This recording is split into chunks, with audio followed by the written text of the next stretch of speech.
Finally মোৰ এক্সপেৰিমেণ্টটোত মই জিকিলোঁ। Hello' everyone, কি খবৰ সকলোৰে? বিহু আহি পালেহি আৰু এই বিহুৰ সময়ত ঘৰখন এৰি আহিবলৈ মনো নাযায়, বিশেষকৈ অসমখন এৰি আহিবলৈ। কিন্তু কি কৰিম, ৱৰ্কিং ওমেন হয়, যেতিয়াই তেতিয়াই আহিবলগীয়া হৈ যায় আৰু কামটো সদায় আগত হয় আৰু সেইবাবে মই আহিবলগীয়া হ'ল অফিচিয়েল কামৰ কাৰণে দিল্লীত।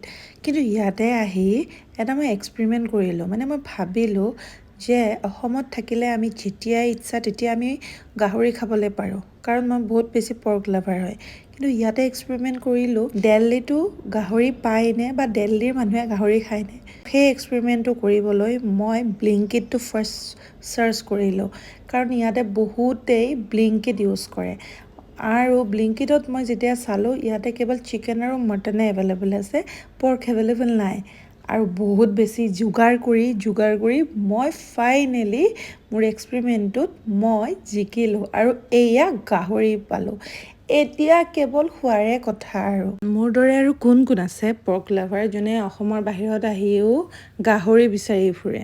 কেতিয়াবা আপোনালোকেও এনেকুৱা এক্সপেৰিমেণ্ট কৰি পাইছেনে? কেতিয়াবা এনেকুৱাকৈ গাহৰি বিচাৰি পাইছেনে? কমেণ্টত জনাওক।